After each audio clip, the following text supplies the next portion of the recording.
Hello all and welcome back to the channel. Now I know you all guys want to live in a different world to flat earthers, but pretty soon you might be able to. Scientists say that blasting glitter into Mars's atmosphere could make it more habitable. Now Ground News has gathered 18 articles on this story so far. According to these visual breakdowns, coverage is coming from across the political spectrum and 58% of the sources are rated highly factual, meaning their reporting tends to be less subjective. I can even scroll through all the coverage they found with these convenient tags, letting me know which articles are worth my time and which might be more sensationalised. Now considering mainstream media rarely reports on space and science discoveries, especially without spinning the facts to grab clicks and make money, I continue to partner with Ground News to show an easy solution to the misinformation they can spread. But Ground News does more than gather the world's news into one place. They also highlight blind spots in reporting, surfacing important coverage that might otherwise be ignored. So whether it's topics related to space or society, our sponsor and their former NASA engineer of a CEO do a fantastic job at helping us see beyond our echo chambers and information silos. I really think they're doing something extremely helpful in today's media-driven world. That is why I love them. And they're long-time supporters of my channel, so check them out at ground.news/Simon. Use my link to save 40% on the same Vantage plan I use for unlimited access to all their features. Right, that is another Ordnance Survey video sorted. I've left some mean comments on the Creaky Blinders new video, and I've played GeoGuessr for 9 hours. I should be training for that ultramarathon, but I've got to write, record, film and edit an episode of Flat Earth Friday by tomorrow. I know they said emergencies only after last time, but I'm Simon Dan. No one tells me what to do. And another thing, you useless human.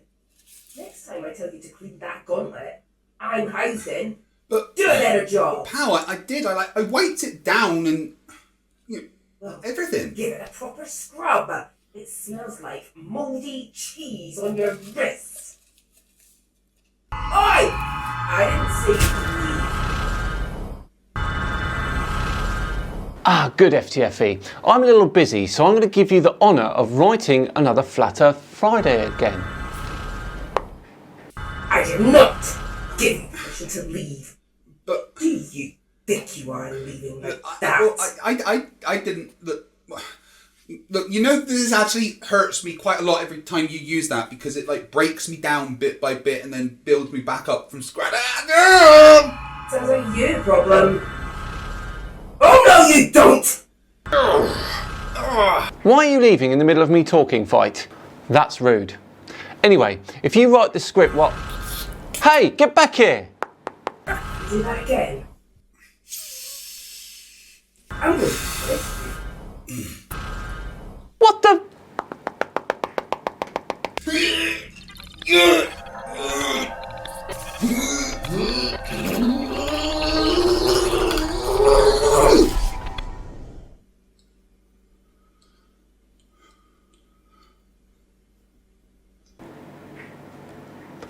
Okay, good.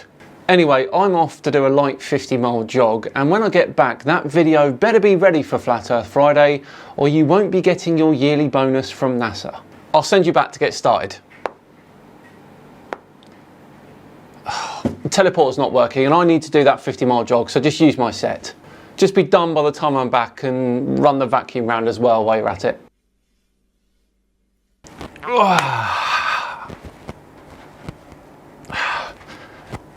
I'm off. Whew. Okay then. Well, I guess it's a good job that Austin Witsit embarrassed himself in that debate against Professor Dave. The Flat Earth cult think that Austin's smart, and he's been hailed as the Flat Earth debating champion. He even says this about himself. I think I've done pretty well in the debates, and typically the opponents are not all that worthy, humbly. I think I am actually humble. I think I'm much more humble than you would understand. But I'm going to show you why he is in fact the worst Flat Earth debater ever for today's Flat Earth Friday. I feel weird. So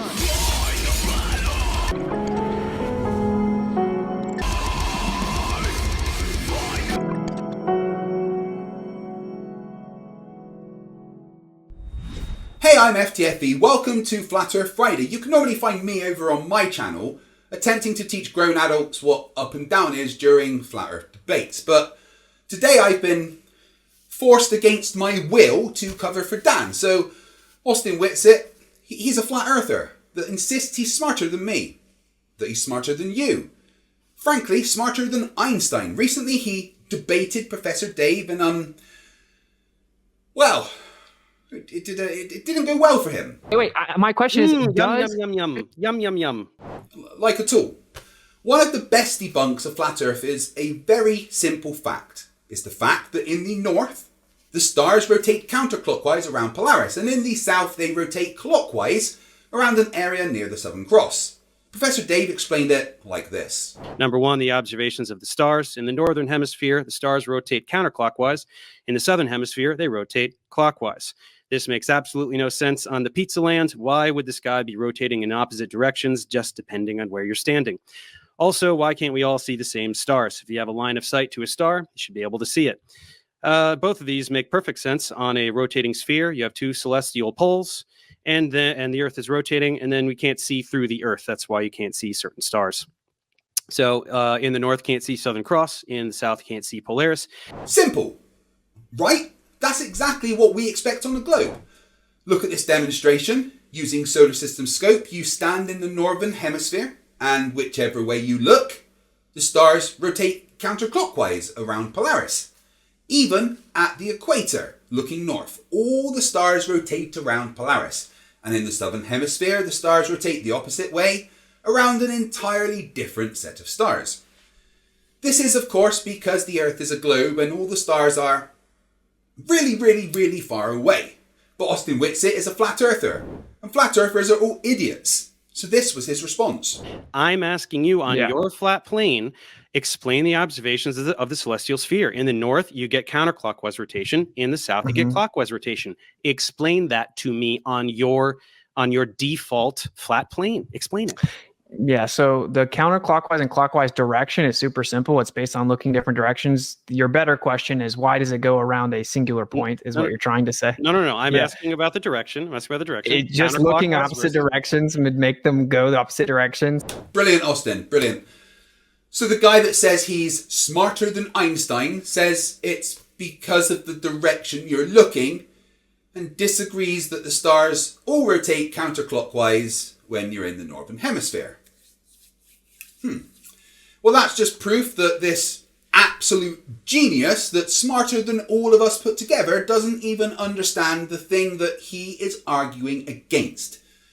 Dave tries to explain it some more. I mean, like, he really tries, but here's the thing. You can lead a flat earther to knowledge, but you can't understand it for them. I'll go east to west. If you put a clock on your ceiling, which way can you face to make the hands go counterclockwise? Tell me which way you can face. Not analogous. The stars drop. It is though, because the hands on a clock you don't get it. Right? You don't get it. The stars drop due to perspective, so we're actually looking out towards them, not directly up. Which Did you know depends that? on your latitude, right? Oh, the irony of him telling Dave, you don't get it. Oh, the irony! It's too much! Austin, Brain Trust, has tried to just hand wave away Dave's explanation using that magic flurf word of perspective, whilst telling Dave he doesn't understand his own argument. Let me try and make it as simple as I can for you, Austin, without, breaking out the crayons. Dave explained that the stars, like a clock on the ceiling, rotate around a central point. In fact, two different central points depending on your location on Earth.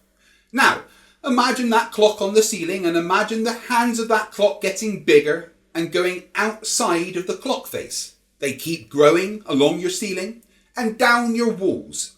The hands are still going clockwise, connected to the centre of that clock, but it's all around you.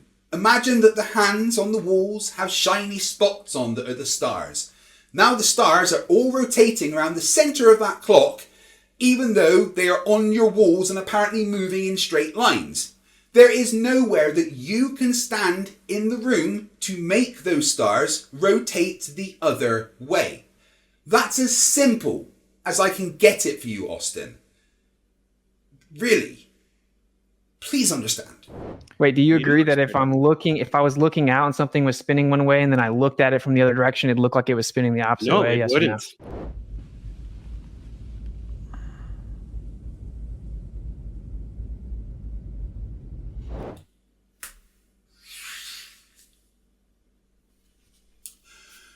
Austin, buddy old pal, you aren't trying to say what I think you are. Right, so I wasn't sure, so I went to check. Austin did a review of this debate on his own channel, because of course he did, where he expanded upon that answer. Let's soak this in. Again, if I was inside of a house, okay, like I'm here in Florida, right? What happens is it'll get really humid in my back porch. Glass doors will get really foggy, right? They'll fog up. Okay, if I walked over to the window and I drew a circle and I just kept doing the circle, right? If someone was behind me inside the house and they were looking at it, they would see me drawing the circle one direction, let's say clockwise. If someone walked outside onto the back porch, turned around and looked at me drawing the circle, at the same time that the people in the house are seeing me draw it clockwise, they would perceive the circle to be drawn counterclockwise. Because of what? Basic perspective. The angle, the direction that person's looking. The direction is causing it to look like it's going the other way because of perspective. Of course he's from Florida. You know what, Witsit? You're absolutely 100% correct. If I draw a circle on a window and someone is the other side of that window, they will see the circle being drawn the opposite direction to me. If I'm drawing it clockwise, to them on the other side of the window, it would look like I was doing it counterclockwise. Brilliant, Austin. You're so smart. You've got that spot on. He just said no, that wouldn't happen. Not only is that not a win, that's embarrassing, bro. Can we at least level with each other and be honest? That's not true at all. It's insane to deny that. Except, Austin, please tell me when you go to the other side of the stars. At what point do we step through a bit of glass and see the stars from the other side? Oh my god, you absolute moron. I can't believe you're so stupid. Are you brain damaged? Were you dropped on your head as a child? What the is actually wrong with you? Oh my god!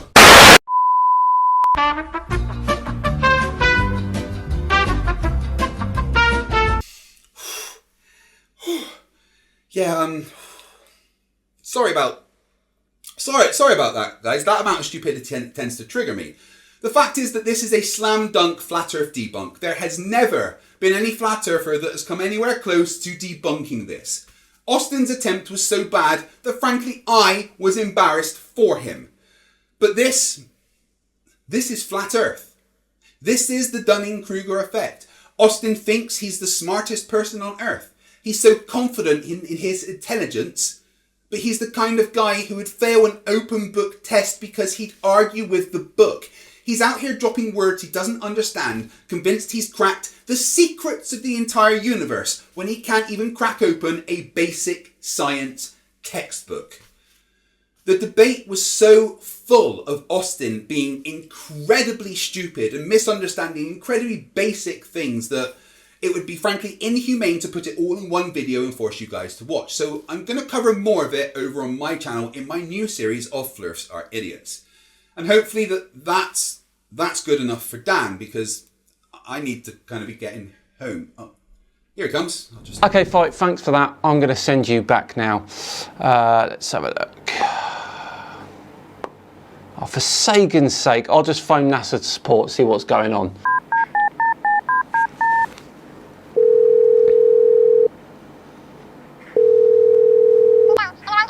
Yeah, NASA? Hi. I can't get rid of FTFE. The teleporter won't send him back. What do you mean he's already in his studio? A malfunction? What am I supposed to do with him? What do you mean he's my problem now?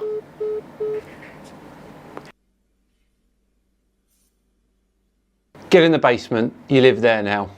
Thank you everyone for watching Flat Earth Friday. Part 2 will be over on FTFE's channel, so pop over there now and check it out. And whilst you're there, drop him a sub. Thanks guys.